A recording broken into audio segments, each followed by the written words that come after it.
Welcome back, Doubts Aloud listeners, to the first show and episode of 2022. So, Happy New Year to you all. Happy New Year. Yeah, Happy New Year. So, Ed, we're going to go straight into the subject today. And so, rather than talking about any other sort of subject and info, what is today's episode about? Well, it's the title is Open Theism of the topic we're talking about. And I'm just wondering if God is listening in to us recording this, does he know what we're going to say at the end? Particularly when we don't. And yeah, we don't. Right, yeah. We're not sure what we're going to say. Does he know what we're going to say? Does anyone know what we're going to say? Does it exist? The last few words as we sign off the podcast, does that exist? You mean, do they already exist? Somewhere in the universe, in some metaphysical sense. And if they do, then God will know about it. But if they don't exist, then God doesn't know about it. Well, not necessarily. I mean, if they do exist, then God should definitely know about them. If they don't exist yet, he could still know that they're going to exist. Open theism really is predicated on the idea, not just that God doesn't know what humans will be deciding or other agents, because in the Christianity you have other agents apart from just humans. He doesn't know what agents will decide to do in the future, not because he's deficient in any way, but because it's just unknowable. It doesn't exist. It's not part of knowledge to know what will happen in the future, because the future isn't determined. That's right. I've got a good introduction to this, what is commonly called these days in certain parts of the Christian church, the doctrine of open theism. And so if anyone listening hasn't heard of that term, this particular paragraph written by Greg Boyd, who is somebody we've mentioned before on this podcast at various times. He is a well-known amongst quite a few others proponent of sort of Christian open theism. And building up from what you just said, Ed, Greg Boyd would introduce it like this. Open theism refers to the belief that God created a world in which possibilities are real. It contrasts with classical theism, which holds that all facts of world history are eternally settled, either by God willing them so, as in Calvinism, which we've talked about before, or simply in God's knowledge, as in Arminianism. Open theists believe God created humans and angels with free will, and that these agents are empowered to have say-so in what comes to pass. In open theism, therefore, what people decide to do genuinely affects God and affects what comes to pass. In particular, by God's own sovereign design, things really hang on whether or not God's people pray. So to step out of that now, that's the sort of introduction that would bring. What I would add on to that is that I discovered when I was going through this back when I was a Christian and actually being an open theist and moving that way, was the sharp contrast to how a lay Christian would talk and experience about Christianity and God, and when they got to Bible college and learned about the doctrines of God, and then you experience the stark contrast between the way you've always spoken and thought about God, between the way you mustn't actually believe God is. An example of that is praying. So therefore you would be in a church and you would pray and you'd say, basically you'd come away from the day thinking, gosh, if we didn't have a God intervening, this day would have gone different. Wouldn't have been the same day. That this deity responded to our prayers and did something or didn't do something. But basically the interaction with God means the future is actually created anew by that interaction. This then, when you go to college and says God doesn't change, everything's ordained, he knows everything, or it's like a movie before the movie plays, it's just there in his mind, didn't seem to work with how possibly you could interact with prayer. And Ed, wouldn't that strike a chord with you in your church? Yes, it was all a big mystery. I as ever, had everything with creative tension, which was a nice way of dismissing it without realizing that Yes. you were living with a contradiction. Yes. So the creative tension is, and prayer is a perfect way of talking about it, because if what's the point of praying if it's all been set up beforehand? And yet, if you are praying and if changing God's mind, then God can't be knowing what's going to happen in the future, because he doesn't know if his mind's going to get changed or not by the prayers. Yeah. Or and then it gets, yeah, sorry. Bertrand Russell said that belief in the power of prayer is like believing that the universe is run by a being who changes his mind if you ask him to. Yes. Yeah, it has to. And yeah. And this is where open theism comes in to play, as opposed to what's called classical theism in the church. And basically, I mean, like I've just given an example in churches, there is this creative tension, Ed. You're absolutely right. Because if you said to any average Christian person, do you think that, something new has happened today because God has intervened? So when you intervene, you kind of change what would have happened, because, you're breaking up a school fight, you intervene, it suddenly is broken up. But then you ask that same person, does God know everything about the future? What you will do, say, and think before the creation of the world to the end? They would also then say yes. And then you say, well, then how do you then work that out between this? How do you intervene with a fixed knowledge? And this if you're a strict Calvinist, then you're kind of intervening with everything. You start the fight and you stop it. That's right. There's an open theist I was listening to on YouTube, which actually said it in terms that was just so much simpler and better than I could have ever done it. And he says, in that sense, even for the Calvinist and for some aspects of open theism, God knows because he does. That's a very clever statement, because in other words, I know I'm going to work because I've planned it. I get on the train, I go, and I arrive at work. But I didn't look in a crystal ball and go, oh my gosh, I went to work at 9 o'clock on Monday. It's because I did that I know. And if you're super powerful and got all the power in the world, then you can actually do something. Because and that's Calvinism, isn't it? Yeah. Calvinism determines everything. So God knows because he does. But most Christians are really, I would say the majority of Christians are, in fact, on the Arminian side. And they simply say that God has what you call simple foreknowledge, which means God simply knows. And it's and then basically Calvinists and open theists come in for the kill on that. And I don't know if you would both be able to pick up on how that would go, what the problem would be with just simple foreknowledge. I don't know if I could come in for the kill on that, but I will reference something that C.S. Lewis said, which was that because God is outside time, he knows what you are going to do in the same way that you know what you did yesterday. So, for instance, you know that yesterday you put your coat on, but you don't imagine that because you know that today, therefore yesterday you had no free will.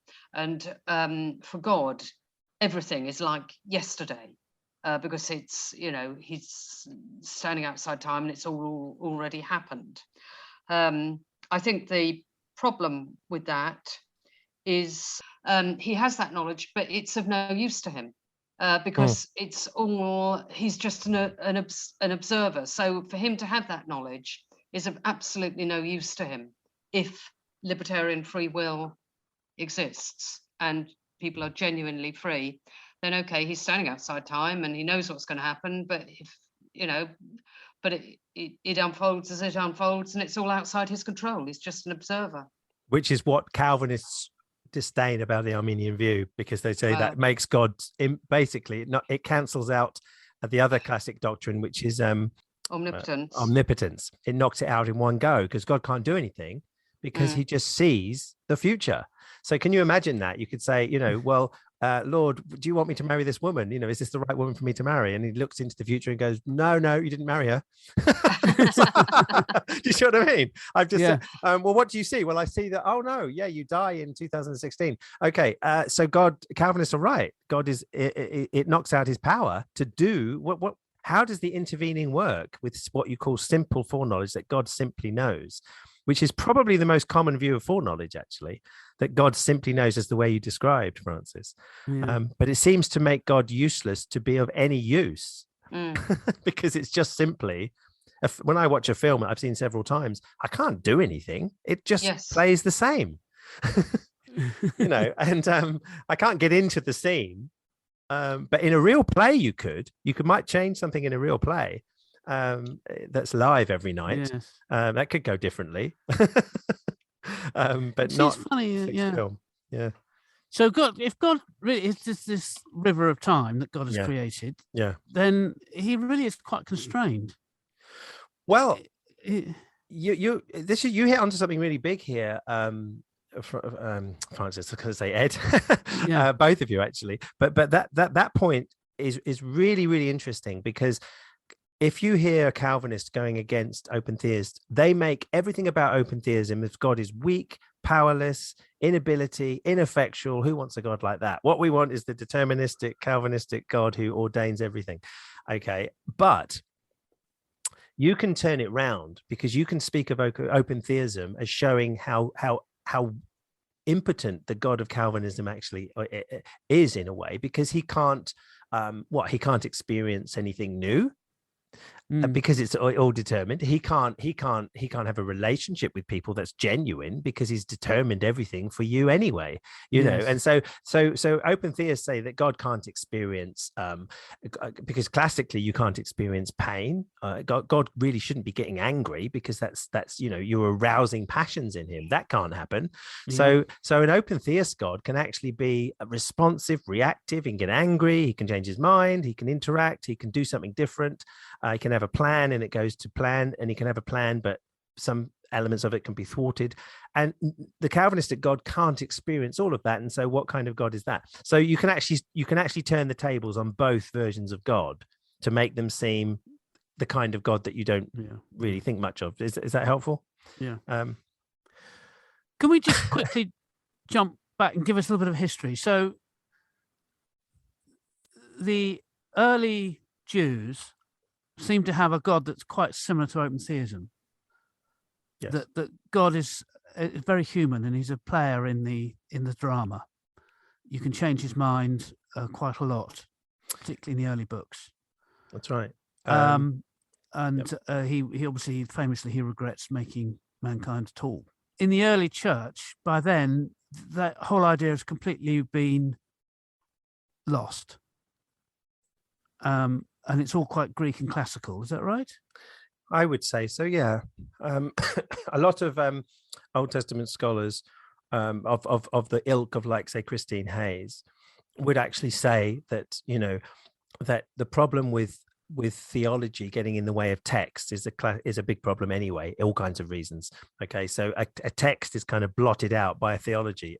So if she was saying that you can't read these texts in the Old Testament, particularly the early parts, and put your theological blinkers on to say, well, it can't mean that, because we know God knows everything. So when it says God doesn't know in actual text language, like the Abraham one, he's going to sacrifice. Stop. Now I know. Speaking the angel speaking for God, or it's coming from God's perspective. Now I know. But you go immediately and go, well, of course, doesn't mean that, because we know God knows. And so that's what you can't do. And so or you shouldn't do if you're trying to be a textual person for the text as it reads. And then you get into stages. Is this a trope? Is this metaphorical language? What's it describing? All of those are valid questions, of course. But you can't start with the theology. You sort of, biblical scholars build up from the text. And so there's this definite strand of Bible teaching that shows this reactive God, a God that doesn't seem to know, or that he tests people. This may be a good point to actually play a video segment that I've got. Lovely. John Sanders is another name other than Greg Boyd, and there's William Hasker, I think. There's a number of very well-known open theists in evangelical Christianity. And John Sanders had a debate with a person we've talked about before called James White. And James White is a very well-known Calvinist. And this debate goes back to, I think probably 10 years ago now. And there's a section of John Sanders, which I thought was actually good to actually listen to here, to just give a little, I don't know, going through some of the passages that you've just referred to, Ed, in terms of this early parts of the Old Testament, the earlier writings of the Old Testament. And so let me just play this. Does the Bible portray God as having full knowledge of the future? Well, let's take a look at some of these. I believe that there are two kinds of biblical texts on this question. One, those where God declares that something will happen. The future is settled or definite because God says this is going to happen, I guarantee it. And those where the future is not definite or settled. For instance, God declares a future event, but whether it comes about or not is conditional upon human action. So I believe there are two kinds of texts, not just one kind of text in Scripture, but these two kinds. And what's the best theory then to explain both sets of texts? For instance, God uses the word perhaps. He says, perhaps you will do this. Why would God say perhaps? God uses the word if, for instance, Exodus 4, 2 through 9. Moses says, well, what if the others don't believe me? And God says, okay, here's a sign. If they don't believe you, perform the sign. And then God says, now here's a second sign. So if they don't believe the first sign, here's a second sign. And then he says, and if they don't believe those two signs, here's a third sign. Surely they'll believe those three signs. God uses the word maybe. Maybe this will happen. Maybe the people will repent and come back. God expects things to happen, and they don't always happen. For instance, Isaiah 5, 1 through 4 speaks of the wild grapes. What God wanted for Israel was to be obedient and be servant to God. And at that point in their history, they were not. God says, I planted good grapes, and this is what I get. God tests individuals and Israel. Dr. White mentioned Genesis 22, where God tested Abraham. And it's interesting that the only one said to learn anything in that text is not Abraham, though I'm sure he did learn something, but the text doesn't say Abraham learned anything. But that God says, now I know that you fear me. And I believe there's reasons why God was putting him to the test with Isaac there. God tests Israel in Exodus 15 and Exodus 33, saying, what am I going to do with you? You're so obstinate. Okay, put away your jewelry. Put away your celebrating. Let me see. Are you serious at all? What should I do with you? And other examples like this. And why would God test them? If God eternally knew with certainty what they would do, or even worse, in my opinion, if God had eternally ordained what they would do, why is he testing them? I think there's something else going on. So you've got God knowing some things for sure and some things may happen and may not. And then he looks back and he was disappointed he'd made man and sent the flood and went on to plan. That didn't work. And he had then tried with Abraham and the Jews. So he's a player in the game. And some things go his way and some things don't. And then what he does in the game could be to influence people very, very directly, like he hardened Pharaoh's heart, or he could let people do what they're going to do. Yeah. So it's not just a simple of a kind of if, maybes, and absolute certain things. It's also the degree to which God actively makes sure that what he's predicted is going to happen, or just waits to see what's going to happen. Yeah, and I think open theists like to talk, as we've just heard, about these different strands of scripture, as you want to say, that one gives this sort of, this will happen. God seems pretty sure of it. And then, like you said, these open, changing minds, expectants, or changing his mind according to someone else changing. One of those, for example, Ed, would be the famous Moses one. I think it's Exodus 32. It's a story that most people are familiar with because God almost went down to just Moses. and said he's going to kill everyone else, actually, all of the Israelites. Isn't that the Sodom and Gomorrah? Yes. No. I believe. Isn't it? No. This is Because that's also very similar then. Well, there's a lot of bargaining going on. well, that's another thing. I mean, how does the bargaining and a lot go of pushback. with foreknowledge? It's like no. This one is the one in Exodus 32 where Moses seems to step in and change God's mind back again to the original plan. So so God is saying, these are obstinate people. I'm going to wipe them all out. I tell you what, I'm going to build a new nation and keep my promise through you, Moses. Okay. And then Moses basically goes, hey, but what about your, what will the people think, basically, essentially. And also, what about the original covenant? But he probably could have done it through Moses and kept to that. But the fact is, there was this potential to go both ways. And God was kind of riled, calmed down a bit, it seemed. In other words, the actions and the reactions of God seem to be a million miles away from a deterministic God at that point, or just somebody that simply knows the future. It's like the story would have you think, as you read it, that a genuine potential could have gone different ways. And this time, it's not. This time, it was Moses that still stepped in. And God was sort of getting a bit. So however you want to take that, whether it's contradictory to other passages, it's something you have to work with. And if people are going to be biblical about stuff, then you need to take in all the data. And this is what open theists believe they're doing, taking in all the data. I will come up later with the famous Isaiah passage later, which is what everybody talks about, that God does know everything about the future, and we'll look at that as well.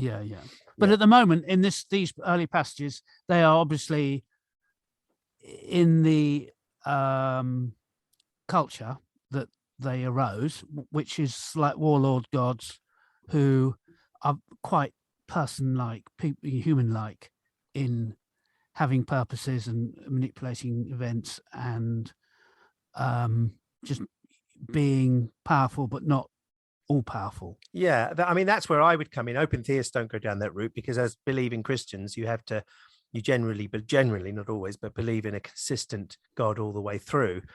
Whereas actually, if you take a more sort of mainstream scholarship view just of the text alone, you would say that the God of the early parts of the Old Testament isn't being affected yet by the God of the Greeks. It's not omniscience. It's not all of these classic immutable and God can't this and can't that. None of that was going on. It was more like your Superman God. He was like the other gods of the other nations. Yes. And you're bigger, more powerful. You can see higher up, that sort of thing. And but this ties in, by the way. Was it we were talking, Ed, about the thing that we were reading about? God had a body in the Old Testament. Oh yes. This ties into that. That was one of Peter Enz's interviewees. So again, classical theology says we'll have none of that, thank you.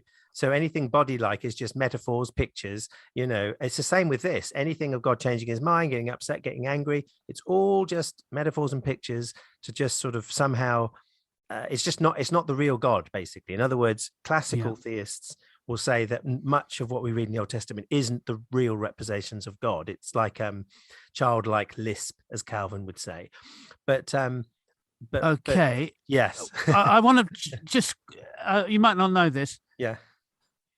The famous documentary theory, where bits of Genesis and the other Torah books are from the point of view of this very remote Genesis 1. That's right. Make the world in 7 days kind of God. And bits are from the point of view of a more earthy, interact with the with people, such as Genesis 2 and 3, with God being surprised that and needing to ask questions about, did you eat of the fruit I told you not to? Yeah. He didn't seem to know.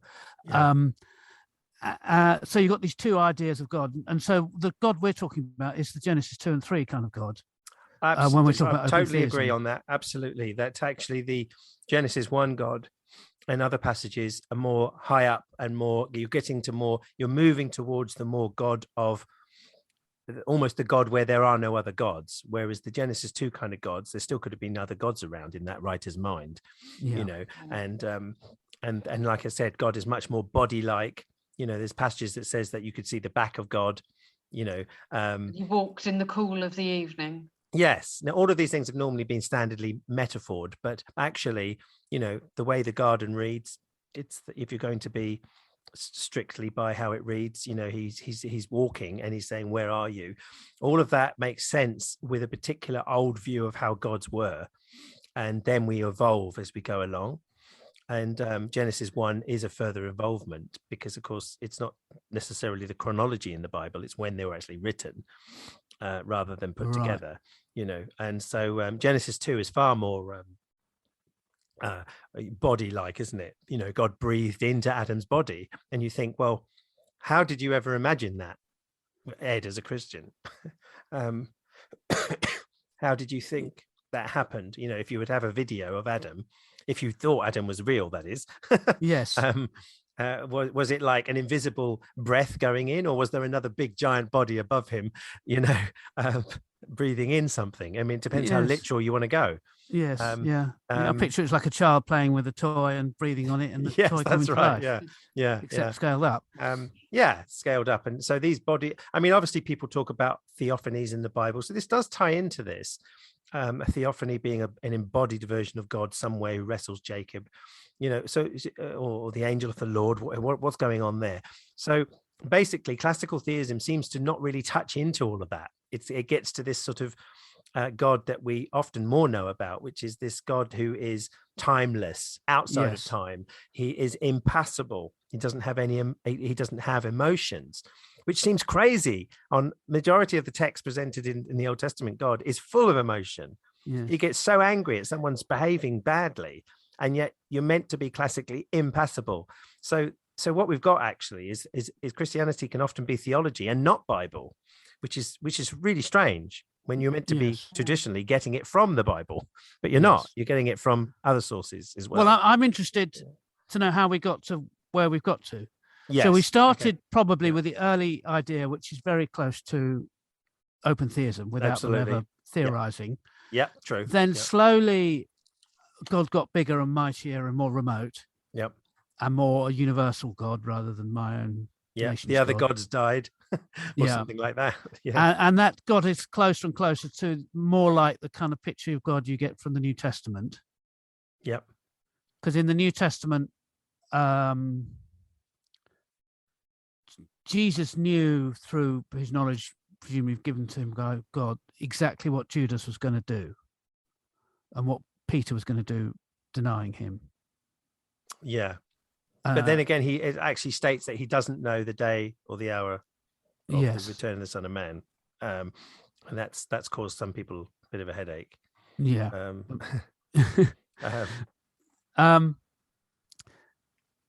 And then Paul has all this predestined stuff in some of his letters. Yep. So we are getting more and more like the normal church views that lasted until open theism came back very recently. Yes, and it did. It's not really found in church history until the 19th century. Maybe one or two little inklings before that, but no, it went the way of, as we've just hinted at earlier, the sort of Calvinistic deterministic way, or this sort of simple foreknowledge Arminian way, or some other views in between. But all of them had the idea that God knew the future. Everything is settled one way or another. For sure. So there is a fixed future. But there is a just before we get on to how that happened, there is an affinity between open theism and Calvinism. Even James White kind of admitted that in a way when I heard him speak. This is the point of view that they are both against simple foreknowledge, and therefore where the Calvinist has everything determined in this sort of maybe you can explain determined and compatibilism about free will, Francis, then from this. But some open theists believe that when God does know something for sure, it's because he does it, and he does it in the same way as a Calvinist God does it. But what he doesn't do is it's not exhaustive throughout every single action or situation. It's his own purpose and plan, in particular, say salvation plan. He purposes it, he says it, he speaks it beforehand. Lo and behold, it happens because he does it, but he does it more closer to the Calvinistic way he does things. That's how he knows, because he plans and he does. So he says it, commits, does, and it's happened. It's not that he looks into the future and sees it. He's not useless he's not being informed on what happens. He is doing it. Yeah. So Okay. are you saying that it's like if you were conducting an experiment with some rats in a maze, you might think, oh, to hell with this, and pick up one of the rats and put it in another part of the maze, or put it, so that you know it's going to go into, like put it right next to the center where there's a bit of cheese, so that is it that God knows that will happen, because he knows he can always do that if necessary. He can just intervene and create the situation where it's a sure thing. I think it would be along those lines, or maybe even much more. I know there is, just like in any view on anything to do with Christianity, you've got different groups within that view. And there's certainly groups that would say God doesn't do any sort of will freezes on anybody and override them. And there's other people that say he does that, but only in the same sense as a Calvinist says, because any true Calvinist doesn't say that people are simply, God determines that they do evil in the sense that they're not free. They still want to apply free will, even in Calvinism. Calvinists are compatibilists. Yes. They're not just saying we deny free will. They're saying this is how we understand free will. Yes, which is what compatibilists say. Yeah. So could you sum up then the difference between Arminian in terms of the church, which is similar to secular views as well, isn't it? The Arminian sort of basically non-Calvinistic idea of free will, which is libertarian, and the Calvinistic view. Could you sum that up for us? Yes, you. I could sum up the philosophical approach. I don't know if I can sum up the church approach, because my church knowledge isn't that good. But in philosophy, I think you have three schools of thought. You have libertarian free will, you have hard determinism, and then you have compatibilism. And libertarian free will is the idea that humans are distinct from the rest of the natural world, in that their decisions are not caused by anything. So they are not, they are pure agents, and they are not caused by forces outside themselves to behave in any particular way. Oh, right. So when the bird chooses where to build its nest, that is determined. It's not a free will choice. Well, that's something I've never quite understood, to what extent people who believe in free will think that it applies to animals. But they would probably say that anything that's done by instinct isn't true free will, that humans have agency in a way that animals probably don't. And that, for instance, a good comparison would be a plant. A plant moves and will make its way towards the sun, but it doesn't do so by any act of agency or any free decisions that it makes. Determinism is the view that humans are caused to make the decisions they make because they're part of the natural world, and the way their brains operate is also part of the natural world, and the decisions are a reflection of the way your brain works.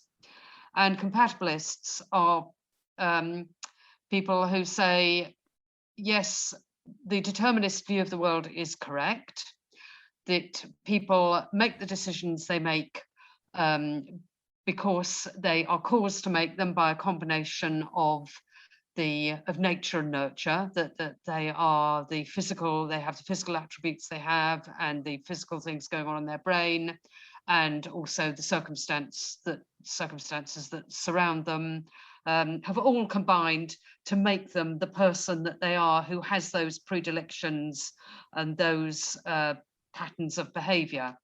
But that is not inconsistent with them making genuine choices. They are genuinely agents. They are presented with a range of choices, and the choices that they make are their choices. They are not forced on them by the universe, but people are part of the universe, and therefore the acts that they do reflect who they are. Don't know if that's the clearest explanation that you'll ever hear of what it is, but briefly, you can't, your wish to do something is your own wish. You cannot be coerced by your own wishes any more than you can hold yourself up by your own bootstraps. Yeah, yeah. So that gives us some sort of philosophical side to this idea of Yes. how free will works. But if you And insert a God Calvinists- into what you've just said, Well, that God Calvinists- would, even under compatibilism, the God would know exactly Yes. the future. If Well, it's a Calvinists God are with all knowledge. compatibilists. They will say that God knows what a person is going to do because God intimately knows the nature of that person. Yeah, exactly. And so he knows every single thing that could cause that person to make one choice or another choice. A comparison I read in quite an old Calvinist tract that I was reading a while back was that in the same way that a farmer, if he leaves the gate to a field of grain open and leaves cattle in the field next door with the gate open, knows what the cattle are going to do. But the cattle, when they do it, the cattle follow their own nature. They act in accordance with their nature. They can smell the grain, they go for the grain. And people are like that. God knows in any given situation what that type of person will do. And that's what a secular compatibilist will say, except leaving out the God. They will just say that in a particular type of situation, a certain sort of person in that situation having the what do you call it, the sort of heredity and the genes they have, and having been brought up in the society that they've been brought up and acquired the nature they've got in a particular sort of situation, they are always going to make the particular choice that they did make. Yeah, they had a real choice, but you don't choose your choices. Another famous saying about it is a person can will what they do, but they cannot will what they will. You can choose what to do, but you can't choose what your choice is going to be. So, Andrew, is that Calvinism? The compatibilism with an all-powerful, all-knowing God? Is I think it's very close, isn't it? I think, Francis, you said before that your view is very similar to a Calvinist view, except there's one with a God doing it all. Yeah, yes. Except there's no God, and that's why basically Arminians and say open theists most of them probably really do understand what compatibilism is meant to be, but the stereotype is to say that Calvinists don't believe in free will, which is not what they would say. What they'd say is a straw man. But from the point of view of a libertarian, it almost makes you feel that they determine their actions, because it's like, because the whole idea of an Arminian is that God isn't responsible for ordaining evil and our evil choices, and he doesn't cause us to sin. But then a Calvinist would probably, I don't know how, I mean, they do say God ordains everything, but they would say that within that ordination, God isn't responsible for sin that we do. Well, that's nonsense. I know it sounds nonsense, but that's what they say, isn't it? God can make, we can breed a Labrador that's all very gooey and loving, and or we can breed a Rottweiler that's horrible, and then we send the Rottweiler to hell because it's so evil, and the Labrador to heaven because it's so lovely. But it's all a reflection of what we've made in the first place. It's an exchange I had with one of our previous guests, Chris Date. I asked him to clarify, he said people are not saved because of their faith. They have faith because God predetermined they will be saved. So God makes them he decides who will be saved and who won't be saved. And then he makes the person who is going to be saved in such a way that they will have faith. Yeah. And he makes the person who is not going to be saved in such a way that they don't have faith. Yeah. But I think the problem for the Calvinist is that it does put the response, it seems capricious. It seems completely capricious. And the other thing is that it puts the whole thing of people who make the choices they make, there is somebody else who is responsible for them making those choices effectively. I mean, whatever you say about they freely chose to do this, yes, in one sense they did, but in another sense, God has created that evil and that circumstance where they are going to make those choices. And so you would think that God should shoulder some of the blame for that. Yeah. This ties into the more simple aspects of open theism, as we've been talking about. Did God know, did God plan or even know that Adam and Eve would sin? It goes back to simple questions like that, almost like childlike questions to ask, and say that is everything a sort of contingency plan if in case they did?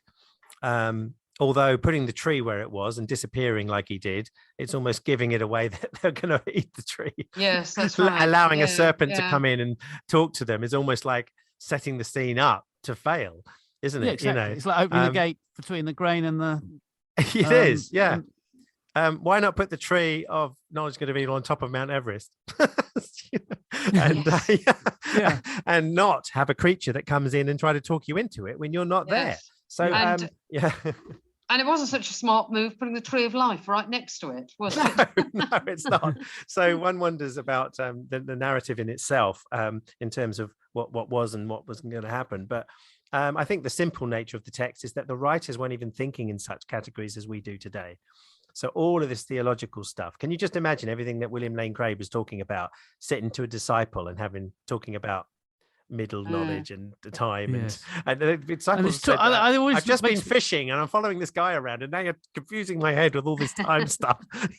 So, what makes me laugh is the way they talk about the data, and they don't mean data as in real world data. They mean the various legends and stories of the Bible. Oh, that's right. That's our data package. That's data. That's data. Yes. So you have a serpent that's talking to a man in an ancient garden. Now, the data of this means, can we go this way or that way? If we deny the data, then, of course, the whole cross and Jesus disappears overnight. So we can't deny that data. It does feel like that, doesn't it? Very computerized. Yeah, that's how they talk. Yeah, that's right. So anyway, yes. So to getting further to your question then, Ed, in terms of why it changed, I think it changed because of influence of evolving religion, which incorporates other sources, like we've had before in the traditional view of hell. Probably came about because it was a mix of Bible passages mixed with Greek philosophical views of the soul being immortal. You blend them together and you get this traditional doctrine of hell that wasn't actually in the text of the Old Testament or in the New for 99% part anyway. So the same with this. You mix these original texts, which has God reacting and all of this stuff, and it all gets thrown out the window through other views of God that probably comes largely from Greek views of this sort of static, immobile, immutable, impassible God, which is then... Well, that isn't the Greek view in terms of actual literal Greeks and Zeus and all the rest of it, because their gods were very capricious and strangely, yes, human-like. You're right, Zeus. So you have to be a little bit more clarified. Yes, that's true. I think it's more the it gets further and further as we go down through church history, right up to who we've talked about before, Aquinas.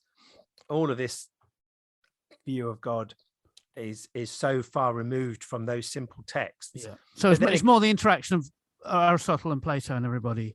And Christianity rather than Greek myths and legends. Not from the Greek legends of sort of Zeus and that. I mean, who knows? I don't even know. I've sometimes wondered what the Greeks, like Plato, thought of Zeus and all of that. And people have discussed on whether they were fully on board with its historical literalness or whether they were even just stories to some of them.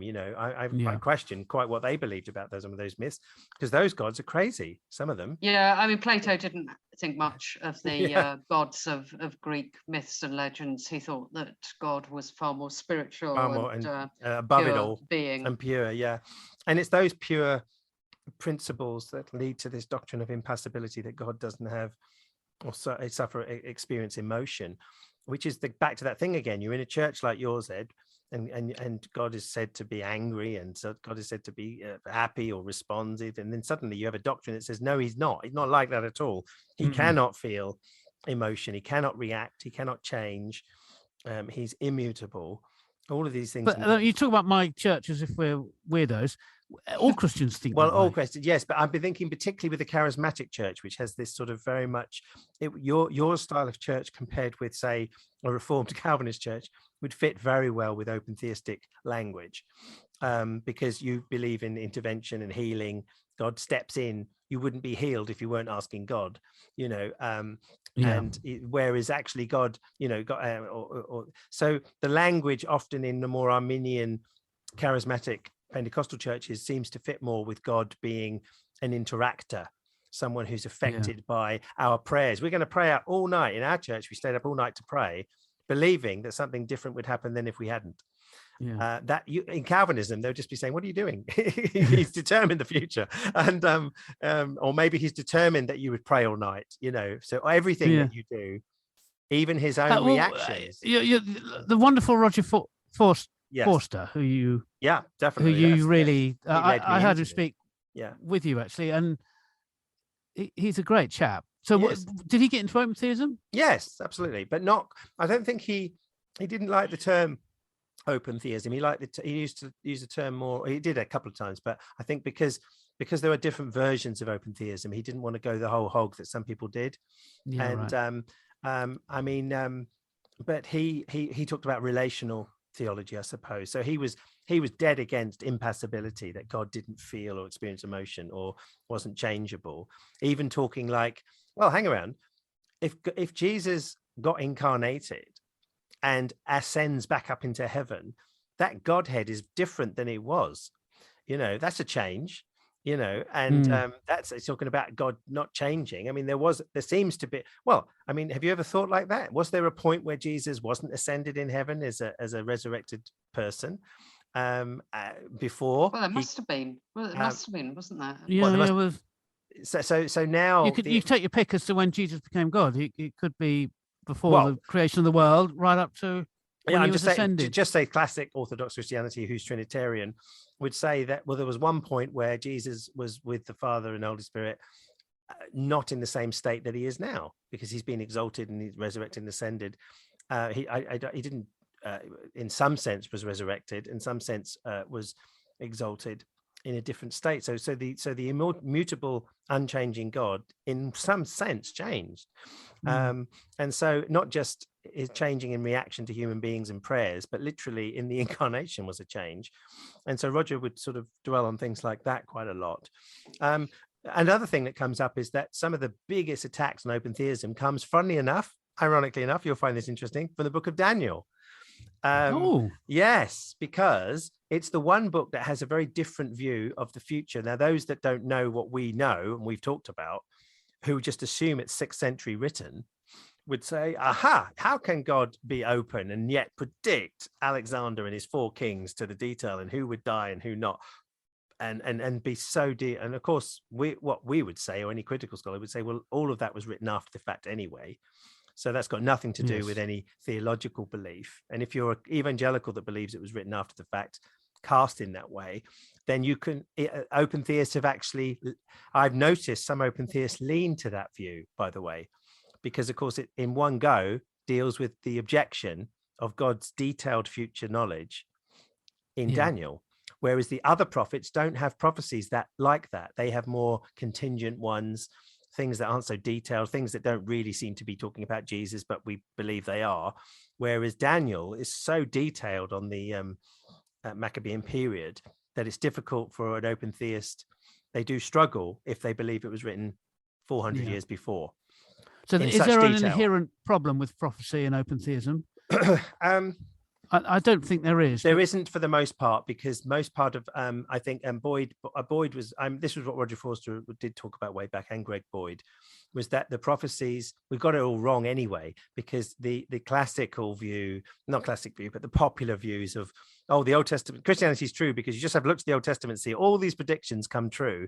When you look at the predictions, they're hopeless because they're not talking specifically about what we think they referred to. There's much more to do with parallelism, much more to do with imminent judgments being picked up, reconfigured, as we've seen in Daniel.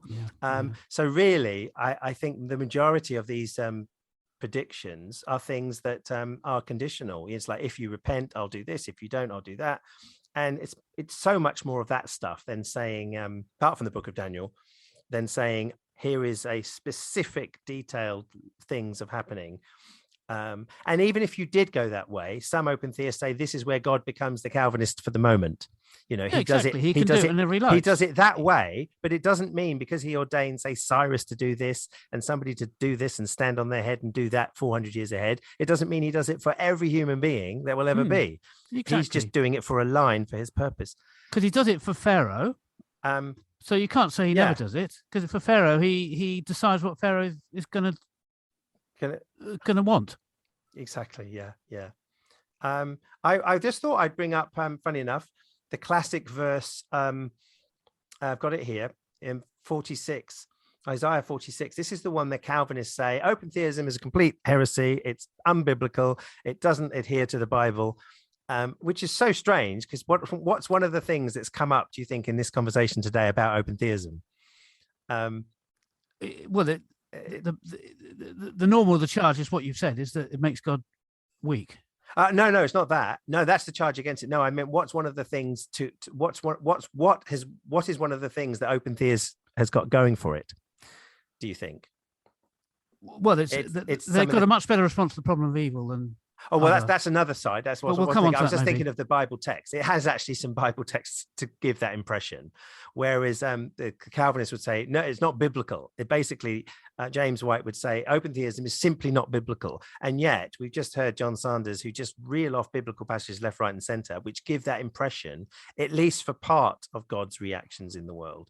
Yeah. So then, but there are other passages like this one, and I'm going to read it and see. This is how, just to show you how different people read the same text and come out with different views. I can remember finding this interesting studying this. This is Isaiah 46, and there's other passages around this Isaiah as well that are similar, but here's one. Remember the former things. This is Isaiah 46:9. Remember the former things, those of long ago. I am God and there is no other. I am God and there is none like me. I make known the end from the beginning, from ancient times what is still to come. I say, my purpose will stand, and I will do all that I please. And then he goes on, from the east I summon a bird of prey, from afar a man to fulfill my purpose. What I have said, that I will bring about. What I have planned, that I will do. Okay. Now, and then a bit further down, it goes, I am bringing my righteousness near. It's not far away, and my salvation will not be delayed. Now, I think this is a very key verse, that actually. So what's your impression of what that means, or could mean, all of that? Well, you could fit it in with open theism, because I suppose you could say that we said that there was this idea that God could ultimately intervene to bring about a purpose. Yeah. So if he said he's going to, so what I say I'll do, well, yes, but then he doesn't necessarily say everything. That's right. Whereas a Calvinist would just say, look, this means everything. So they will read into this. And again, maybe reading into it is what everyone has to do. But my impression when I first looked at this long time ago was that the simple foreknowledge just doesn't work with this, because it's not saying I make known the end from the beginning because I can see it. It informs me of what's happened. It's nothing to do with that. This is back to what that guy said. I know because I do. You know, he's saying my purpose will stand. I will do all that I please. Now, Calvinists will say, well, he pleases to do and determine everything. An open theist will say he pleases to determine some things, which is the plan of salvation. Actually, when we read it, my salvation will not be delayed. So my interpretation of this would be that it fits perfectly. It fits okay, with open theism, because it's a purpose. He's saying he will do something. He will bring it about. And the other idols can't do that, because it goes on to talk about idols that can't do it. But it seems to be saying, it's like, I am going to go to work on January the 4th, and I will go to work on January the 4th, and I know that I am going to work. And that's got nothing to do with me finding out, being informed that I'm doing that. It's because I am planning to do it, and I will make sure that I do.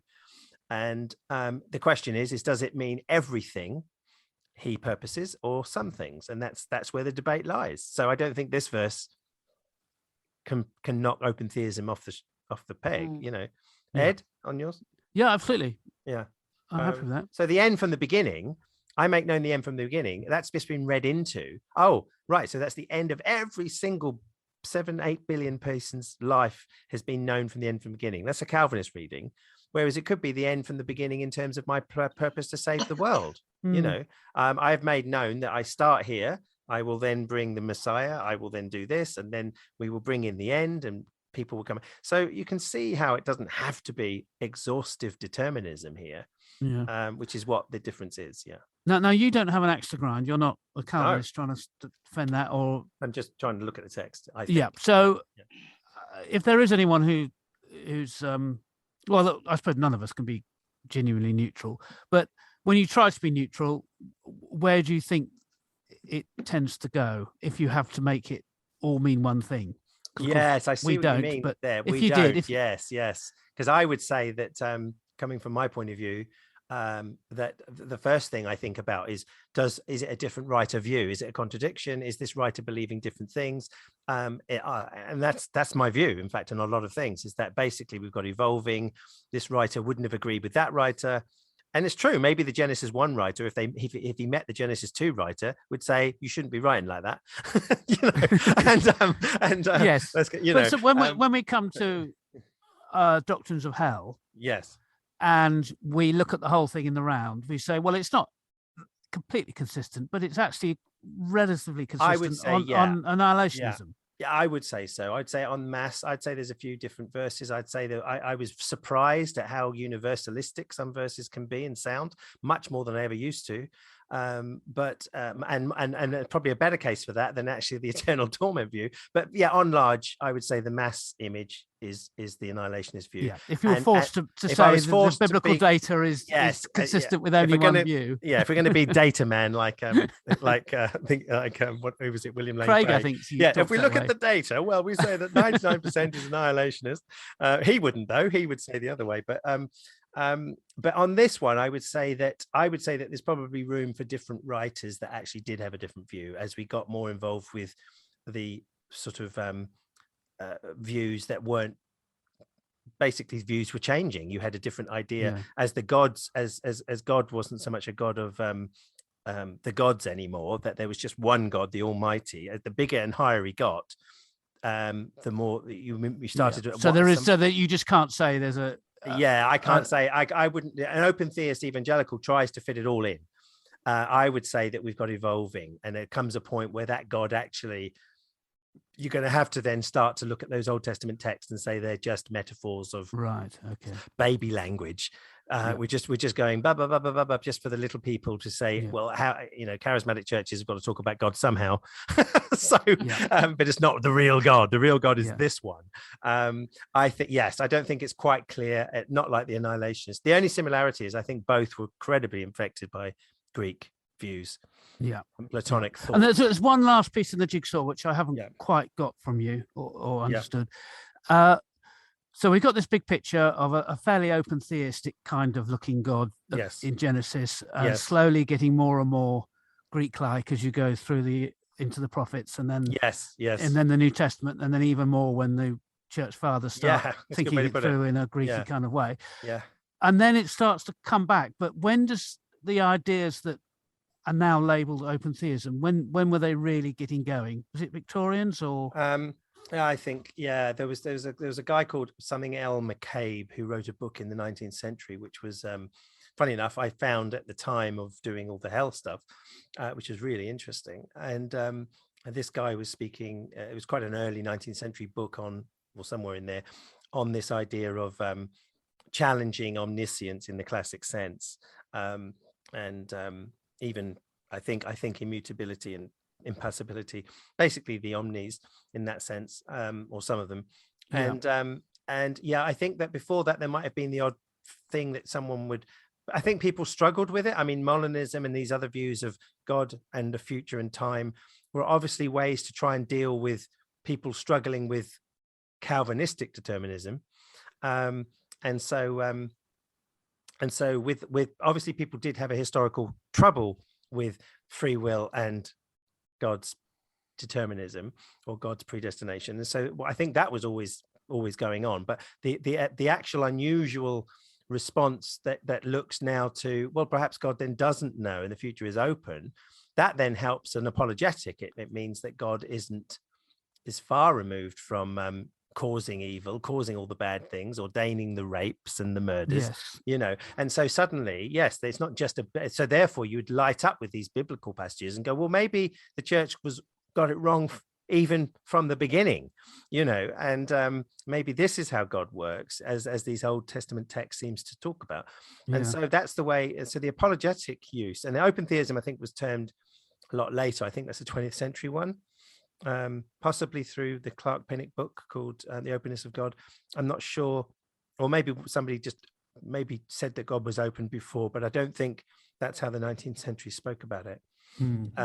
So it's not quite the same as the annihilationist one in the sense that was an early view in the church,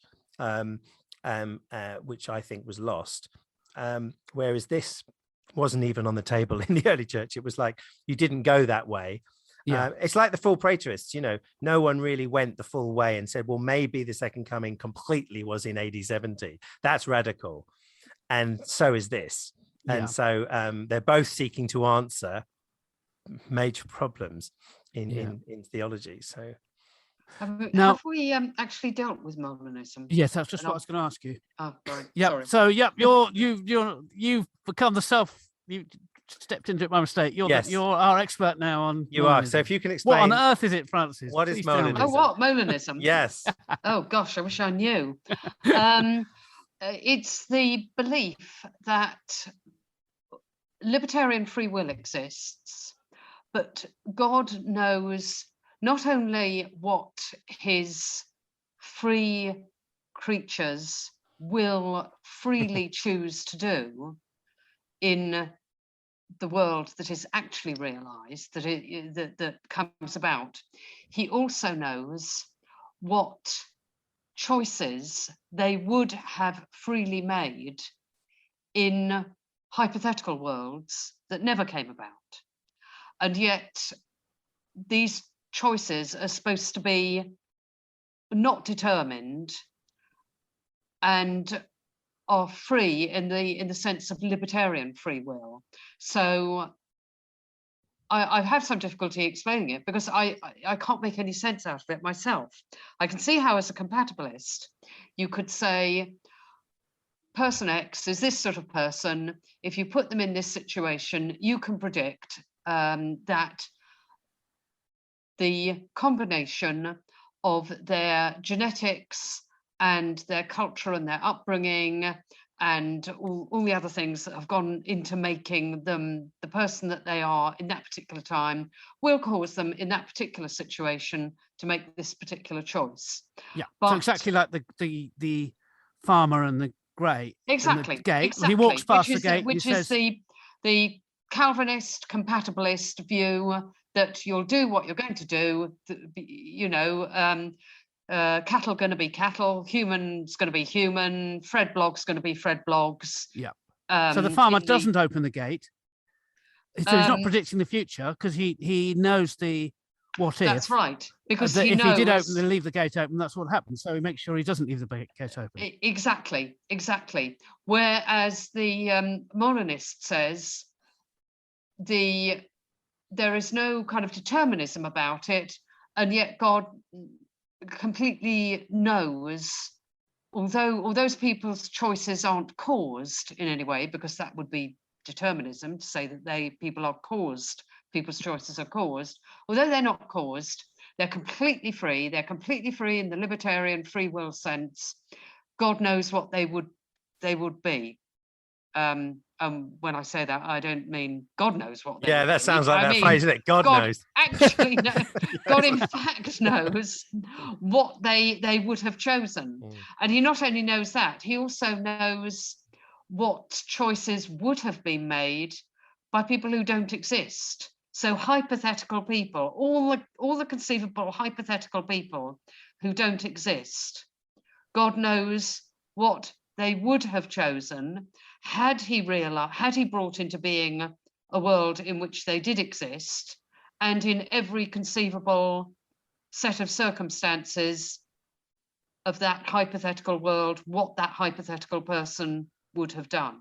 So what this is trying to do is preserve the idea that God's fully in control, and Yes. that humans have libertarian free will and the responsibility and everything that goes with that. Exactly so. That God is not the author of evil, which is what they accuse the Calvinists of Yes, that's making right, him yeah. into. But we have complete free will. We have absolutely, nothing determines our choices. They completely spring from us. And yet, not only does God have foreknowledge of what he actually will do, he has some sort of this middle knowledge of what we would have done in a completely different set of circumstances. So it's, it's a way of squaring the circle. But, why did God make me so that I would become an atheist? For some greater good, I think, because he looked into all the hypothetical worlds, and the hypothetical world in which Ed did not become an atheist was in some way not as good as the actual world in which Ed did become an atheist. Well, it sounds like it's got the worst of both worlds, not the best. So you've got God being incompetent in not manipulating things to prevent evil properly, because he knows that if you put me in the world, I'm going to become an atheist and suffer in hell and then not exist anymore. But if he'd made someone a bit sweeter than me, or a bit more gullible, or a bit more I don't know what, then I'd be still a Christian and enjoying heaven forever. Yes, but you'd have done something else. You'd have done something else too. It's all this sort of butterfly wing effect. The butterfly flaps its wings, and the butterfly. Whatever. God's not got full control, because the outcome, as we know, is that most people go to hell. Only the minority are Christian believers. Well, I mean, of course, there is an obvious way out of this dilemma, and the obvious way out is that God doesn't exist. Or that's really helpful of you. Or Ed, as is increasing with a number of people, that they're becoming universalist. And so, like Dale Allison, for example, so I've heard is, and possibly Peter Enns, and so and people like that. So there is another way as well in doing it. Yes, but have you ever thought that on the relational thought? I remember seeing the problems back, say, with open theism, and not with open theism, but with classical problems, was the idea of, gosh, if you really are in a relationship with God in Christianity, which most evangelicals would talk about that way. Imagine that you are in a relationship, you really feel you're hearing from God back in your day in the church, but God knows full well you're going to be on an atheist podcast in 20 years down the line. So you're praying to him saying, Lord, today I'd like you to heal my friend, and saying, listen, I know you're going to be on an atheist podcast before too many years. So if an open theist would say that God didn't know that, he knew that's a possibility, he could see that path, but it didn't necessarily know you would take that path or various other paths. And that actually helped me a lot, thinking like that, thinking, okay, so that means at least you could have a genuine time with God. Then he then sees that you took a path that would take him away from him, if it's all true still, that is, and you're just leaving the faith. But at least this idea that God would have determined that you would now be on an atheist podcast, or that he simply knew it, caused me more problems than him actually not knowing it as a settled thing. But I was wondered by the fact that God could know everything that could happen. That's quite mind-blowing. I mean, just to think, if you believed in a mind of every single thing that could happen in the world, is amazing, And I thought simple foreknowledge actually knocks that out the window, because what makes it like, okay, so what will happen, kind of like, so all the coulds, they're meaningless. Whereas if coulds actually could happen, it makes it like, oh, so God will actually, God is powerful enough to perhaps steer a path in all the coulds. And to me, there's a lot more fun. I found that quite helpful. But if you could choose which God to be, I think the open theist God would be much more fun than the other one. Because you've still got a God that can do stuff, because there's potentials in order to then move in and do stuff, whereas one is determined. And how would, did you ever think, how would God, if God could, well, he can't get angry, can he? But it says he does. But if God gets upset and he regrets that he makes the earth, but if he determined that he would get upset, then it seems to be a bit of a fictitious upsetness. It's like, God, why are you upset? You knew all along. Why are you getting upset now? Yeah. Why swallow them up on the earth with anger when you knew about your anger before the foundation of the world? Why not? Why haven't you got used to it by now and not react? So that's the way I used to think as a teenage Christian about this sort of thing. And when we're talking about the problem of evil here, actually we're having to just slice off only the bit of problem of evil which is related to human choices, or I guess if you believe in all this stuff, demons and devils and things, choices. Yeah. Oh, so what was the question? Sorry. Well, is the problem of evil actually solved that much by open theism? Well, this is where I do see weaknesses in open theism, because some people can see that the way the world looks, what help is it anyway? Yes, I mean, God's either incompetent in his open theistic kind of interactions with the world. Yeah, or freedom is a big mistake.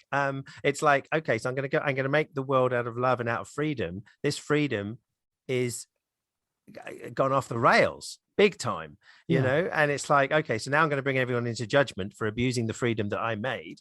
So you've still got problems with open theism, because you've got a God that is so honoring of free will, perhaps, that he doesn't do too much overriding, Yes. And so Calvinists would say it's a weak God. They would try and attack it. It's a weak God. We want a God that determines it all. At least he's in control. I find that worse than God. There's something about God partially not being in control, which is actually quite, it does deal with the problem of evil a bit better. Other things are at play, genuinely. Even if it gets a bit dualistic sometimes in the way people talk with the devil, but and God could have, right at the start, he could have made this like bonobos, are all lovey-dovey hippie dudes, or like chimps, which are much more aggressive and like soldiers, and and he chose to make us more like chimps, a bit more like chimps on that scale. And have the outworking. Well, it's just like the outworking of a so-called original sin and the responses to sinning in the garden. He determined, I suppose, or allowed or set up the outworkings of that in theology that people believe. Like you said, deep sea fish start eating each other. He didn't have to do it that way. I'm sure he wasn't constrained to make plate tectonics either, to wipe people off the planet in certain ways. There's a certain thing. And making coronavirus for us. Making coronavirus, or even the potentials of it. He could have tweaked it so it didn't happen quite easily. Yeah, or there could have been natural vaccines, that would just be part of nature. That rather than us having to work our guts off trying to do it. So all of these questions come up, but how it relates to open theism, I suppose, is just that it does help some people. I honestly believe it's how people are wired, though. Some people are wired to find it far more wonderful for their faith, and other people are wired that Calvinism is far more wonderful for their faith. And it's all down to, I feel, it's down to different people's personalities, because some people loathe open theism for all its problems, and a lot of people loathe Calvinism, and then I see problems in Arminianism. And so I think there's problems with them all. In different ways. And how about, just before we finish, because we are getting on in time, Judaism and Islam, they have to face the same thing. I think Islam, by the time it came around, picked up much more of the standard, almost what looks like fate kind of views of Calvinistic determinism. It's sort of an intensely fatalistic. Yes. I mean, I wouldn't be surprised if there were little out groups within Islam, as we found out when we did teach people about how there's always a different group of Muslims that see things differently. I wouldn't be surprised. I would find it surprising to think that there were any open theist kind of Muslims, but I wouldn't be surprised if there were sort of less fatalistic, deterministic ones. But my most impression is definitely it's much more Calvinistic. Well, they have 6 beliefs. Like Confucius or something, having the fourfold path, whatever. I know that was Buddhism, but anyway, there's 6 beliefs in Islam, and the 6th one is predestination when it's translated into English. Right. And so you get back to the question again: is why Muslims want you to become a Christian, but if they're predestined not to, back to that again. Or even if you're just predestined to become a Christian, just leaving the others out is a is the same thing, isn't it? Yeah. This is very naughty. This is I look for something simple. Yeah. So I look. There's all sorts of stuff going on, and these imams were sort of seemingly contradicting themselves in the way that we've been discussing. It is contradictory. But then you go, okay, let's keep it as simple as it comes. BBC bite size for the GCSE course. Yeah. The 6 beliefs of Islam. This is the number 6, belief in predestination. Everything in the universe is following a divine master plan, which shows the importance of God's will. Muslims believe that Allah knows or decides everything that will happen. In all things, the master planning is God's. And there's a Quran reference to go with it. Wow. The exact opposite of open theism then, really, on the main part. So, okay, yeah. So I think then if anyone listening to this has been sort of interested, there's lots of works out there, particularly Greg Boyd is a very accessible theologian, really, to talk about this. And there's and then from Greg Boyd's, say, website and pages, there's probably links to other people that are well known. In my experience, it's so easy to find attacks on open theism, and the best thing to do is to go to somebody who holds it first before you read attacks, rather than just read the attacks and see open theism through attacking eyes. I don't think is the best way to learn, because of I feel I can see holes in the attacks once I've read the writers themselves. That interview I think we mentioned with Haskell being interviewed by that was the one I mentioned, Capturing Christianity. That was quite helpful. Yes, he's one of the big names. He's one of the big names, and he articulates it very well from a scholarly kind of point of view, and it really that was that guy on that podcast was open to hearing that, wasn't it? Which is quite rare. Because he was other apologists we know just wouldn't even interview anyone. He's an open theist, and then there's been an unbelievable show on it, so I'll definitely put that in the show notes. James White and somebody. There's a James White and John Sanders debate in which we heard. Oh, there's the same Sanders person you were. Yeah, that's right. That was a debate in probably 2010, I'd imagine, something around that time. Yeah, and that really sums it up. Although John Sanders again is a great person for it, but he's not the greatest speaker for it. Greg Boyd is a far better able speaker. The famous Clark-Pinnock was an open theist. I went to one of his conferences years ago before he died, and so Clark-Pinnock is another name and quite accessible on open theism. And so you can see that there are serious Christian minds of this view and really find power in it, rather than just seeing it as a heresy that we shouldn't touch, And I'm just speaking as if I'm a Christian there, but I'm just saying because that's what I was doing back in the day, even though I see it all differently now. But anyway, there we go. So okay, Francis, do you want to say anything on what the Jewish view is on this? Well, pretending to be a great expert on the Jewish view of it, but they don't seem to have a very settled view. They're a bit like open theists maybe themselves. a bit like we've been, Yeah, that's right. Yes, there's a great mystery here, and we're not quite sure how to resolve it. Yeah, and they're much more chilled about not resolving it than Christians. That's very much a Jewish way, isn't it? It's like lots of views together. All in the mix. They kind of celebrate diversity rather than dogma and certainty is not their game. This rabbi says this, and this rabbi says the other, and then there's this third rabbi, and rather than burning each other metaphorically at the stake for heresy, it's like, well, Greg Boyd would say this. Now James White would say this, but that's not how it goes, is it? It's more like Greg Boyd's a heretic, and James, So that's what is difference. And by the way, these are the foreordained words that you said at the beginning, Ed. What are we going to say to end?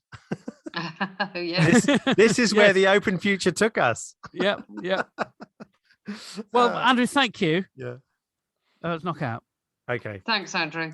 Thank you for your contributions, and particularly Ed bringing how we were going to go it through the plan, but also Francis for your valuable contribution on time and compatibilism and determinism. I'm determined to have a cup of tea after this. So, we'll all pat each other on the back, and well done, one and all. Okay. Cheers. Okay, bye from me, Ed. And from me, Francis. and from me, your host, Andrew.